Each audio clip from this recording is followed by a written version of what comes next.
اهلا، معاكم سارة. في فيديو النهاردة هنعمل بوريك الافران بكل التفاصيل خطوة خطوة وعلى طول. يلا نبدأ بالطريقة.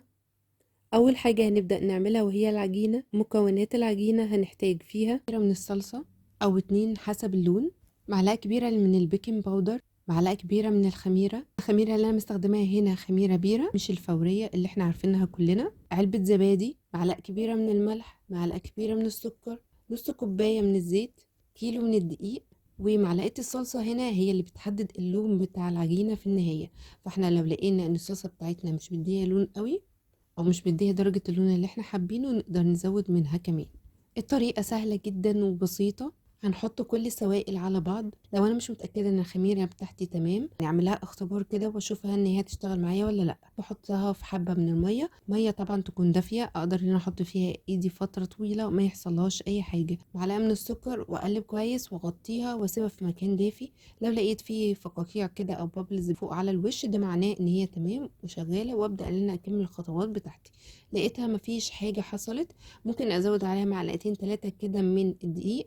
هيعملوا لي كعامل شويه ان هو يساعد لو الجو عندي ساقعه، يساعد ان الخميره بتاعتي تشتغل.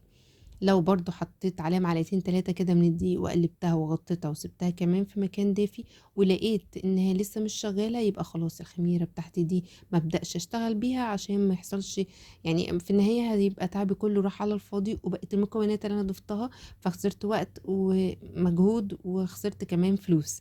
فدي اهم حاجه في اي نوع عجين احنا بنعمله. انا الخميره عندي متاكده ان هي تمام وشغاله. هبدا ان انا اضيف عليها كل المكونات مع بعض، وابدا ان انا ازود الدقيق وهضيف عليه البيكنج باودر معلقه كبيره واقلب. انا بحب الطريقه دي قوي، بتسهل معايا، بحس ان نتيجه العجينه في النهايه بتطلع معايا اسهل بكتير. انا ضفت هنا كوبايه كبيره مع الخميره. لو احتجت اي سوائل هضيف من الميه بالتدريج لحد ما توصل معايا عجينه طريه وناعمه وما بتلزقش معايا. تقريبا كل كيلو من الدقيق او كميه الدقيق اللي احنا هنستخدمها بتاخد نصها او اقل من نصها بشويه سوائل. لو هنعجن العجينه باللبن او بالميه فهنقلل كميه السوائل اللي عندنا. لو احنا ضايفين زبادي، ضايفين زيت، فطبعا دي كلها هتأثر معانا. بعد ما عجنتها هسيبها في مكان دافي واغطيها لحد ما تخمر ويتضاعف حجمها. هنبدأ نحضر الحشوة بتاعتنا. جزء كده من الجبنة ضفت عليه بصل وتوم باودر، بحب قوي قوي الميكس ده. وجزء ضفت عليه زعتر مجفف او دقة الزعتر اللي بيبقى معاها سمسم كده ومظبطة بالريحان، دقة كده متكاملة مع بعضها بتبقى حلوة قوي. وجزء ضفت عليه بابريكا مدخنة. لو عندكم هريسة شطة بتبقى حلوة كمان قوي هنا. وكده العجينة عندي اختمرت وتضاعف حجمها، هبدأ اخد منها القطعة.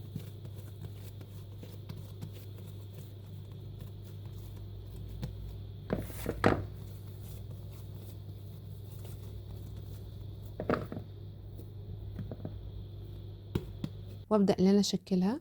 هبدأ ان انا افردها، اخلي السمك بتاعها ولا رفيع جدا جدا ولا تخين.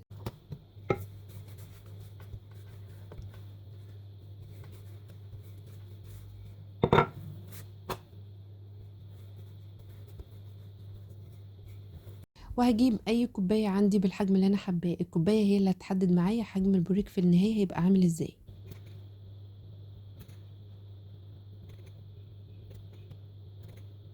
هبدأ اضيف الجبنة.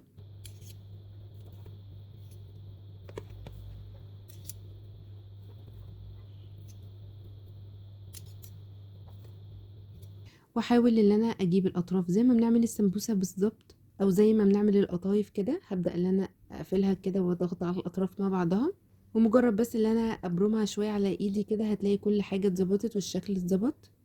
الفيديو طبعا موضح الطريقة بالظبط انا بقول ايه. اخلص بقية العجينة بتاعتي وبقية الكمية اللي انا هعملها. طبعا هعمل الانواع كلها او القطع من اللي انا عملتها من الجبنه كلها. الزعتر، البابريكا المدخنه، ممكن نزود عليها زيتون مكعبات، ممكن نزود عليها فلفل اخضر، فلفل الوان مكعبات. اي افتكاسات حابين تضيفوها هنا تقدروا تعملوها.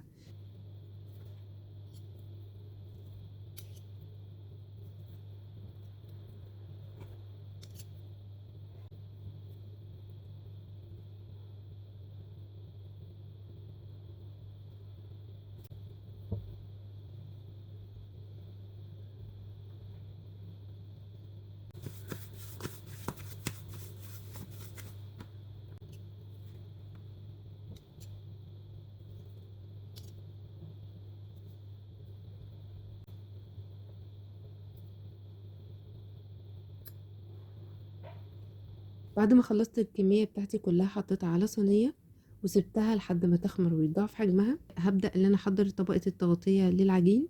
هيكون عبارة عن بيضة ضايف عليها معلقة من اللبن ورشة من الملح، ممكن اضيف عليها كمان نقطتين كده من الخل. هقلبهم مع بعض كويس جدا وهبدأ ان انا ادهن العجينة بتاعتي.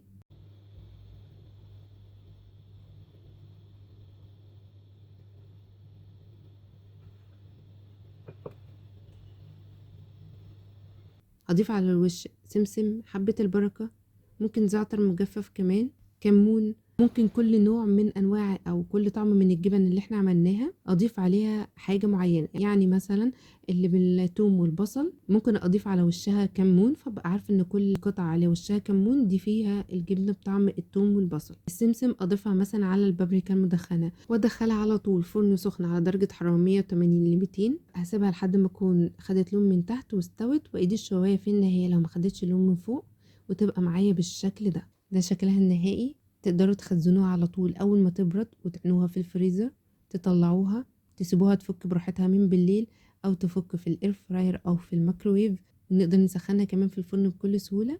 هترجع معاكم اكنكم لسه عاملينها حالا. المهم انكم تعينوها في نفس اليوم اللي انتوا عملتوا فيه، مجرد ان هي تبقى بحرارة المطبخ وعلى الفريزر على طول. وبكده نكون وصلنا لنهاية فيديو النهاردة، يا رب تكونوا استفدتوا منه، يا رب يكون عجبكم.